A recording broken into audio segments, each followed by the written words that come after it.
Hi everybody, welcome to another video post from Emily's Vintage Visions. Today I thought I'd share with you a fabric guide that I picked up earlier this year.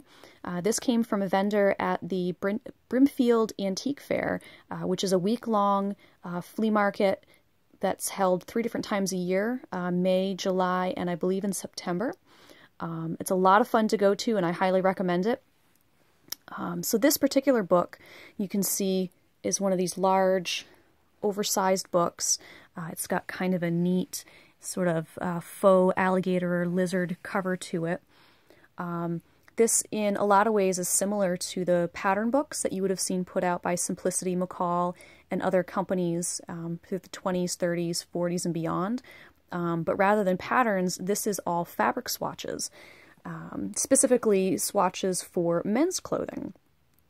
These types of books are pretty rare, pretty hard to come by, so you can imagine how excited I was to finally get my hands on something like this. I discovered as I was going through it that the front page here is actually stamped with the name of the company that this book would have been used at in Keene, New Hampshire, which is not all that far away from where I grew up. It also has a timestamp in it, in the date, October 20th, 1930. That I thought was just a neat little detail. It's really a snapshot in time. The covered page here. So this is Standard Fabrics from America's Leading Mills, a guide for retailers. And this is compiled by John E. McCoy in collaboration with America's Greatest Fabric Mills. That was something that I found really intriguing about this book, is that all of the samples are from American-made manufacturers from the 1930s. And as I kind of went through the book, I wondered, you know, how many of these mills are still, or companies are still in existence today, and I kind of doubt too many of them are still around, unfortunately.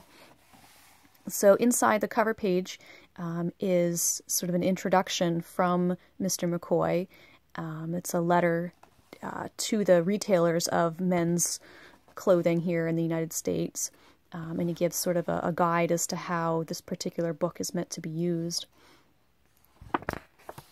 So as we go through, each of the pages has a selection of fabric swatches, and they also have these great colored images that really give you an idea of what the particular swatches would have been used for. This one here, you can see the gentleman in the nice suit here, the business suit, is actually inside one of these mills. You see the guy here in the background working, and just kind of a neat little image. Each page is a selection of samples from a different company, and the ones on this particular page are actually a silk and wool blend. You can see by the little moth nibbles here that some critters enjoyed this book as well as people have. These are actually fairly thin. These are 14 ounce, 13 ounce, 12 ounce. The colors are still very, very fresh, very vibrant, probably because the pages haven't really been exposed to any sort of light for a long period of time. So I'm not going to go through the entire book because there are several pages, but I wanted to show you just a couple of them here. It's another great colored image, like the details on the guy's shoes, the colors and the ties and the hats. And I give you a description here for this particular company. I'm not sure what half-blood is. This particular page has it all here. Fine half-blood mixture and twist, fine half-blood mixture. I thought at first maybe it referred to the color on some of these, but I don't think that that's right. So anybody that's a little more familiar with textiles, if you have any idea, I'd love to hear. So here's another one. I liked this image here too. Kind of a checked suit, great car. This page really struck me just because of the text that was on here, the script that they used. Each page is a little bit different. You can see this particular fabric, they describe it as a worsted chevron, or yeah, it's very similar to a modern herringbone. Got a nice stripe up here. So most of these are suit weights, but there are some other fabrics in here for different types of clothing. This particular page are sort of like a wool flannel, and these are described as being suitable for summer suits, sports coats, sports trousers or knickers to go with a harmonizing coat, or shade of a coat rather. So you can see these two would go together very nicely. See here the brown with striped trousers, and again the blue and the gray striped. So I can see these would be made up very nicely. And I like the stripes. Another page here that's marked that I wanted to show you. So this is one of the pages. As I went through, I was very surprised by the colors and the textures in here. This top one in particular, because as I went through, I was thinking, you know, it struck me as being very 1960s almost. It's sort of a heavier, kind of nubby sort of twill. This almost mint green color too. I just wouldn't have thought initially that these were 1930s fabrics, but the book says that they are.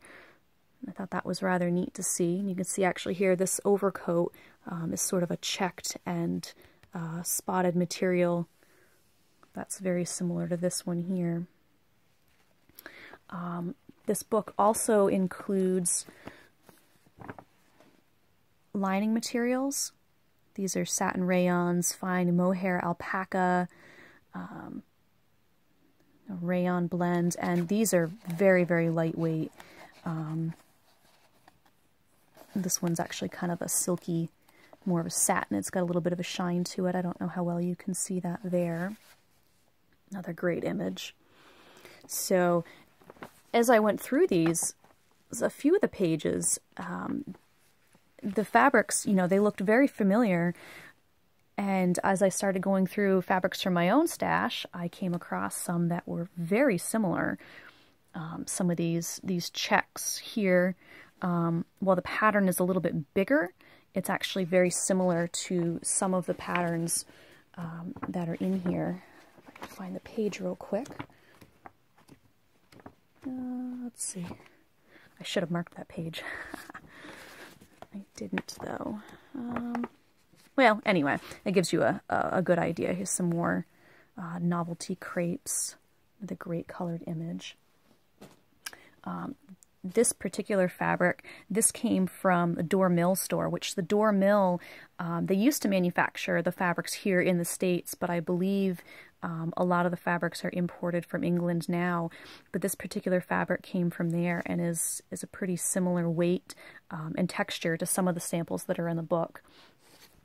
That herringbone that we saw on the first page is actually very similar to this one here. This is a modern fabric, also from Door Mill, that you can see is a nice lighter weight. It's got some nice body to it. And it's pretty darn similar to this one here. A bit wider of a weave. So at some point I'm going to go through and I want to actually scan this entire book, because I think this would be really valuable to a lot of people studying textiles from the 1930s or earlier, but also just for the references to men's clothing, because you don't see a lot of this nowadays. As I said, the men's stuff tends to be a little harder to find. Here we go. This one's a very similar to some of these fabrics nowadays. So it just shows that if you look around your different fabric stores, that you can find a lot of suitable materials that are brand new that are going to match pretty closely to a lot of these vintage materials. This particular blue stripe is actually pretty darn close to a 1940 suit that my husband owns. It's the same really nice royal blue with the striping in it. This one here's got some neat texture to it as well. It's another one of those half-blood. Again, not really sure what that means, but the fabrics these are just so nice to go through. few more pages here. Nice set of beach pajamas on the lady. This actually was a page I did want to show.